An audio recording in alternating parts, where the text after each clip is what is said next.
かるぜ俺には。 X プロ女に手出すなんだ。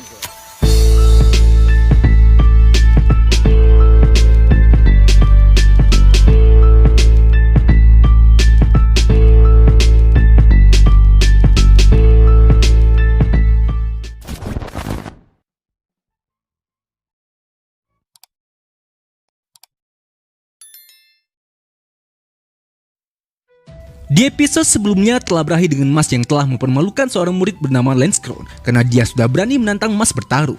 Hingga setelah Mas berhasil mengalahkan Lance Crown hanya dengan kekuatan fisiknya saja, pada akhirnya Lance Crown pun mau mengakui kekuatan Mas dengan memberikan satu buah koin perak miliknya. Nah, kira-kira akan seperti apa kelanjutannya? Tonton terus video ini sampai selesai. かかってこい、ゴミ野郎。 Cerita berlanjut dengan Mas yang sedang memegang dua buah koin perak yang berhasil dia dapatkan sejak dia masuk ke Akademi Eston. Lalu berhubung 5 koin perak nilainya setara dengan satu buah koin emas, Mas pun kemudian mencoba menghitung berapa buah koin perak lagi yang harus dia kumpulkan. Namun kocaknya di sini, di saat Mas mengurangi 5 buah koin perak dengan 2 buah koin perak miliknya, di sini Mas pun malah menjawab, berarti tersisa 28 koin lagi. Sementara Finn yang mendengar jawaban matematika Mas yang ngawurnya kelewatan, sontak dia pun langsung beritahukan kepada Mas bahwa jawaban yang benar adalah 3 buah koin lagi. Finn kemudian memberitahu kepada Mas, dia baru ingat kalau mereka punya PR untuk kelas potion, dan jika mereka tidak mengumpulkannya hari ini, maka nilai mereka nantinya pasti akan jatuh dan mereka harus keluar dari akademi. Namun meskipun di sini Finn sudah tampak sangat panik, di lain sisi kita pun dapat melihat Mas yang masih tampak santai saja. Bahkan bisa-bisanya Mas ini malah menawarkan kue krim kepada Finn. Tak lama kemudian Lance pun juga muncul di sana sembari menanyakan apakah mereka belum menyelesaikan tugasnya. Dia yang melihat Mas dan Finn tampak panik, akhirnya menyimpulkan bahwa mereka memang belum mengerjakannya. Hingga Lance pun kemudian berkata, kalian berdua ini adalah contoh nyata dari kata pemalas. Orang seperti kalian akan merusak reputasi asrama saja. Sadarlah. Namun tanpa mempedulikan ucapan Lance tersebut, di sini Mas pun langsung mengambil kalung Lance dan dia membuka foto adiknya yang ada di kalung itu. Hingga di saat Lance melihatnya, tiba-tiba saja Lance pun langsung terlempar ke dinding karena dia tidak kuat saat melihat pesona cantik dari adiknya itu. Sesaat kemudian Lance mengambil sebuah tanaman hidup bernama Mandragora sembari menjelaskan kepada Mas dan Finn bahwa mereka akan membutuhkan tanaman ini untuk menyelesaikan tugas mereka. Dan berhubung tanaman ini selalu berteriak setiap saat, maka hal pertama yang harus mereka lakukan adalah mendiamkan tanaman itu lebih dulu agar nantinya bisa digunakan jadi bahan universal untuk potion. Lance kemudian menunjukkan kepada mereka bagaimana caranya mendiamkan Mandragora, yang mana hanya dengan mengucapkan mantra Quentus, Mandragora yang tadinya sangat berisik, seketika dia pun langsung terdiam begitu saja. Selanjutnya Lance menyuruh Finn untuk mencoba mempraktekkan mantra yang dia ajarkan tadi. Namun karena di lain sisi Mas melihat Finn ini tidak bisa membuatnya diam, walaupun sudah mencobanya berulang kali. Dengan sombongnya, di sini Mas pun berlagak sepintas di hadapan Finn. Mas berkata, Finn, pusat gravitasimu salah. Kau harus latihan inti lagi. Sini, pinjamkan tongkatmu. Namun ketika Mas baru saja mengucapkan Quentus sembari mengarahkan tongkat sihirnya kepada Mandragora, bukannya terdiam, Mandragora pun malah langsung melotot dan dia jadi berteriak lebih keras lagi daripada sebelumnya. Bahkan saking kerasnya teriakan Mandragora tersebut, sontak Finn pun juga sampai dibuat melotot saat mengetahui kalau Mas itu ternyata lebih payah dari dirinya. Lance kemudian mengajarkan kepada Finn untuk memfokuskan sihirnya pada satu titik. Lalu bayangkan ketenangan saat mengeluarkan sihirnya. Hingga setelah Finn mengikuti instruksi dari Lance tersebut, pada akhirnya di sini Finn pun berhasil membuat Mandragora itu tertidur. Namun di saat Finn penasaran apakah Mas juga bisa melakukannya, sontak Finn pun dibuat sangat terkejut karena saat itu lagi-lagi Mas malah membuat Mandragora itu berteriak jauh lebih keras, bahkan lebih parah dari sebelumnya. Kini Mandragora itu juga menjadi tambah besar. Dan karena Mas ini juga sudah bosan dengan sihirnya yang selalu gagal, pada akhirnya, di sini Mas pun malah langsung menampar Mandragora itu hingga membuatnya jadi pingsan seketika. Selanjutnya setelah mereka berhasil membuat Mandragora itu tertidur, di sini Lance pun kembali mengajarkan kepada Mas dan Finn bagaimana tahapan berikutnya. Lance mengatakan tahapan ini adalah bagiannya cukup simpel, di mana mereka hanya perlu menggunakan Mandragora itu sebagai bahan dasar, lalu mengolahnya hingga menjadi sebuah ramuan sihir atau biasa mereka sebut dengan potion. Saat itu pun Mas langsung menunjukkan kepada Finn dan mengolah Mandragoranya dengan cara yang sama persis seperti Lance sebelumnya. Namun kocaknya di sini, bukannya menjadi ramuan sihir, tapi hasil akhirnya malah menjadi kue krim. Hingga di saat Finn melihat hal itu, Finn pun kembali berkata, "Sudah kuduga, dia pasti nggak paham." Bahkan meskipun Lance sekali lagi mengajarkan tahap demi tahapnya kepada Mas, entah kenapa, di sini Mas masih saja membuat hasil akhirnya menjadi kue krim. Hingga di saat Lance melihat hal itu, sontak Lance pun langsung dibuat kebingungan. Padahal dia sangat yakin, sejak tadi dia sendiri sudah mengawasi Mas dari awal hingga akhir. Tapi entah kenapa, ramuannya malah tetap berubah menjadi kue krim. Lance menganggap satu-satunya keahlian dimiliki oleh Mas ini hanyalah bertarung. Dia pun akhirnya menyerah untuk mengajarkan kepada Mas cara untuk membuat potion. Namun jika membahas tentang pertarungan, di sini Lance pun kembali mengatakan kepada Mas, lain kali dia pasti tidak akan kalah, karena dia sendiri juga mempunyai alasan untuk bergabung dengan Biro Sihir. Lalu mengingat sebelumnya Mas sudah membuatnya seri di pertarungan yang seharusnya bisa ia menangkan, Lance pun kembali menegaskan kepada Mas dengan mengatakan, "Jika kau membiarkan orang lain mencuri koin itu darimu, maka balasannya akan sangat berat dariku." Menanggapi peringatan Lance barusan, di sini Mas pun juga berkata, "Kau tidak perlu memperingatkanku, karena itu tidak akan pernah terjadi." Sementara itu cerita pun langsung berganti ke tempat yang berbeda. Di sini kita pun dapat melihat ada beberapa orang yang sedang berkumpul untuk membahas tentang siapa yang paling berhak untuk mendapatkan koin peringkat. Mengingat Visioner Suci adalah mereka yang membentuk dan menguasai dunia ini, maka menurut mereka, tentunya sifat yang harus dimiliki oleh seorang penguasa adalah darah bangsawan serta kekuatan besar yang tidak terbantahkan. Atau dengan kata lain, tidak ada siapapun dari asrama Adler yang berhak memiliki koin selain mereka asrama Lang yang merupakan penguasa sejati. Di keesokan harinya asrama Adler dan Lang akan mengikuti sebuah ujian yang terletak di hutan. Sementara Mas yang masih belum tahu tujuan mereka berada di sini, dia pun kemudian bertanya kepada Les apakah mereka ada kelas di hutan ini atau mereka mau berkemah. Namun sebelum Les menjawab pertanyaan dari Mas tersebut, dari kejauhan, tiba-tiba saja muncullah seorang murid lainnya yang datang menghampiri mereka. Murid ini bernama Dot Barrett. Dia mengaku bahwa dialah karakter utama dari cerita ini, sedangkan Mas hanyalah seorang karakter sampingan saja. Dia yang sebelumnya menyebut Mas sebagai karakter sampingan, sontak dirinya pun dibuat sangat terkejut ketika melihat kalau karakter sampingan itu sedang didekati oleh Lemon.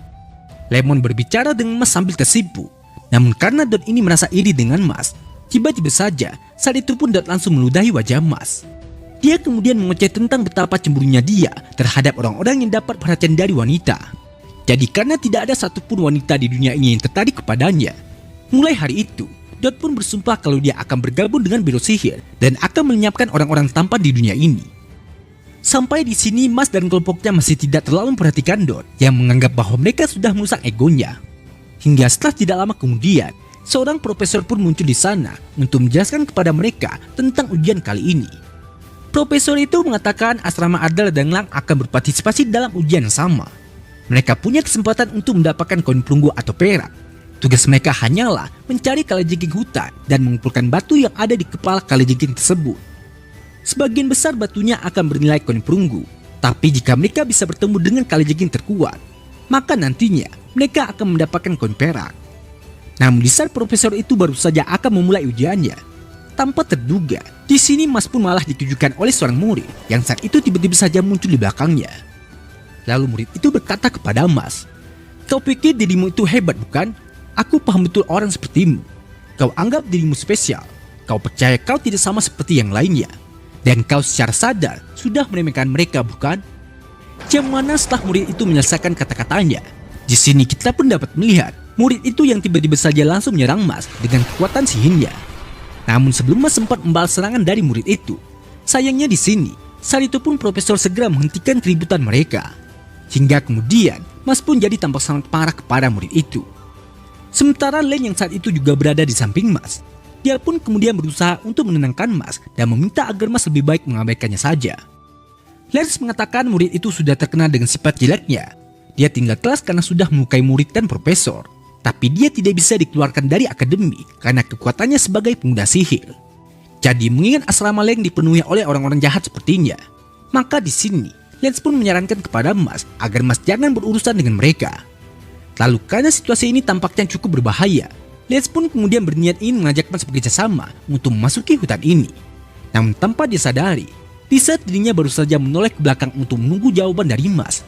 Kocaknya di sini, ternyata saat itu Mas sudah tidak ada lagi di sana, Karena dari tadi Mas sendiri malah asik melamun saat dia mendengar Lecce berbicara terlalu panjang. Tak lama kemudian kita pun juga dapat melihat Dot yang juga berjalan sendirian ketika dirinya mencari kalajengking di dalam hutan tersebut. Namun di saat Dot baru saja mengatakan bahwa dia ingin menunjukkan kekuatannya kepada Mas, sontak Dot pun langsung dibuat sangat terkejut oleh kehadiran Mas yang ternyata sudah ada di sebelahnya sejak tadi. Sementara Dot yang kesal karena Mas sudah menampar pipinya, dia pun kemudian bergumam di dalam benaknya bahwa dia pasti akan membunuh Mas. Namun di saat Dot baru saja akan menantang Mas berduel, secara mengejutkan, saat itu pun Dot dan Mas tiba-tiba saja mendengar ada suara teriakan dari tempat yang tidak jauh dari lokasi mereka. Yang mana setelah diperhatikan, ternyata suara teriakan tersebut berasal dari seorang murid wanita asrama malang.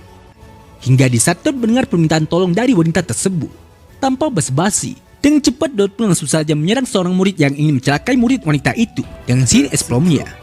Lalu dengan kerennya, Dot pun berkata, "Begitu kau menyakiti wanita, maka kau sudah tidak pantas lagi untuk disebut sebagai seorang pria." Murid wanita itu kemudian mengucapkan terima kasih kepada Dot karena Dot sudah berbaik hati untuk membantunya. Dan berhubung Dot ini adalah tipe orang yang sangat terobsesi dengan perhatian wanita, tentu saja di saat Dot mendengar ucapan terima kasih dari wanita tersebut, seketika di saat itu juga Dot pun langsung dibuat kesenangan bukan main. Tapi demi menjaga image sebagai seorang pria yang ingin selalu terlihat keren di depan wanita, di sini Dot pun berusaha untuk tetap bersikap tenang dan berlagak normal saja, agar dirinya bisa dipandang sebagai pria yang keren di hadapan wanita tersebut. Sementara di saat yang sama di tempat yang berbeda, di sini kita pun juga dapat melihat ada seorang murid jahat yang sebelumnya menyerang Mas baru saja berhasil mengalahkan seekor monster kalajengking. Murid ini bernama Silva, dan setelah dirinya juga mendengar teriakan dari murid wanita sebelumnya, di sini Silva pun berkata, "Apa sudah hampir waktunya?" Selanjutnya si pun kembali berganti ke tempat Dot sebelumnya, yang mana saat ini kita pun dapat melihat Dot yang sedang duduk bersebelahan dengan murid wanita yang sudah dia samakan tadi. Dot merasakan bahwa lutut mereka bersentuhan. Sontak hal itu pun membuat dirinya merasa sangat senang. Sedangkan si murid wanita yang melihat ekspresi Dot barusan, sontak dirinya pun langsung jadi ilfil dengan Dot sembari mengatakan bahwa Dot itu sangat aneh. Namun karena wanita ini tidak mau menyakiti perasaan Dot, di sini dia pun malah langsung merayu Dot dengan mengatakan bahwa dia sangat kagum dengan kegagahan dan kehebatan Dot. Atau dengan kata lain, baginya Dot itu adalah pria yang sangat luar biasa. Namun pada kenyataannya, di lain sisi kita pun dapat melihat seperti apa sifat asli dari wanita yang sedang merayu Dot ini. Yang mana sembari menatap Dot dengan sinis dari belakang, di sini wanita buaya itu pun berkata di dalam benaknya, "Dengan sihirku, aku bisa membuat siapapun tertarik padaku walaupun hanya sedikit saja." Kemudian sembari menatap ke arah Mas, wanita itu pun kembali berkata, "Selanjutnya adalah kau kepala jamu." Namun di saat wanita itu mencoba merayu Mas dengan mengucapkan terima kasih sembari memujinya, tanpa terduga, ternyata di sini Mas pun malah bersikap biasa-biasa saja di hadapan wanita tersebut. Hingga di saat wanita itu melihat respon Mas yang tidak seperti harapannya, di dalam benaknya, wanita itu pun kembali berkata, dia yakin pasti ada yang salah dengan situasi ini, karena sampai sekarang tidak pernah ada satupun pria yang tidak terpengaruh dengan mantra rayuan gombalnya.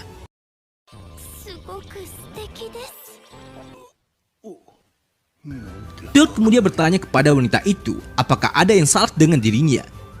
Lalu sembari menunjukkan raut wajahnya yang sedih, di sini wanita itu pun mulai menceritakan kepada Dot bahwa dirinya sedang diancam oleh seorang murid kelas 2 yang bernama Silva. Sementara Dot yang tidak tega saat mendengar kalau wanita ini sedang diancam oleh seseorang, sontak hal itu pun langsung membuat dirinya jadi merasa kasihan terhadap wanita tersebut. Padahal kenyataannya, saat ini Dot hanya sedang dipermainkan oleh wanita kadal itu saja, dan dia benar-benar telah masuk ke dalam jebakannya.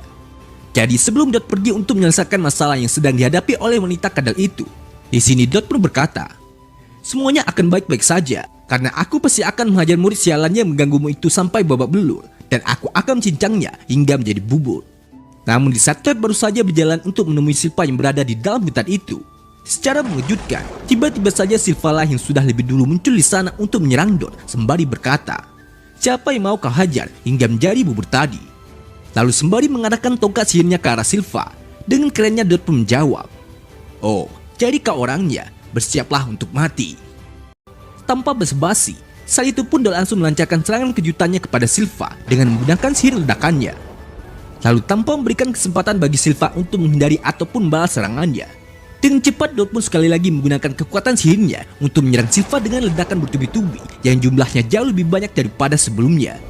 Bahkan karena menurutnya kedua serangan beruntun itu masih belum cukup untuk menghukum orang jahat seperti Silva, Di sini kita pun dapat melihat Dot yang kembali melancarkan serangan terakhirnya dengan sebuah ledakan dalam skala yang jauh lebih besar lagi. Hingga di saat Dot yakin kalau ledakannya itu berhasil mengenai Silva dan membakar apa saja yang ada di sekitarnya. Sembari mengacungkan jari tengahnya kepada Silva, Dot pun kemudian berkata, "Mati kau." Yang mana di saat Dot baru saja merasa senang setelah dirinya berhasil melancarkan serangan bunturnya kepada Silva. Di sini Dot pun langsung dibuat sangat terkejut ketika dirinya menyaksikan Silva yang ternyata masih hidup karena dia sudah melindungi tubuhnya sendiri dengan sihir pelindungnya. Lalu setelah Silva mengatakan bahwa sihir lemah Dot itu tidak akan berpengaruh untuknya, di saat itu juga Silva pun langsung menyerang perut Dot dengan sihir besi yang dia keluarkan dari tanah. Namun karena serpihan besi itu tidak sengaja mengenai kue krim yang sedang dimakan oleh Mas, secara tidak langsung sontak hal itu pun juga telah membuat Mas kembali merasa kesal dengan Silva karena kue krim kesukaannya sudah terjatuh ke tanah dan jadi tidak bisa dimakan lagi olehnya. Nah, jadi inilah keseluruhan cerita dari video Masal kali ini. Terima kasih buat teman-teman yang sudah nonton sampai selesai. Kira-kira akan seperti apa kelanjutan ceritanya? Tetap nantikan update video lanjutannya hanya di channel Onobe.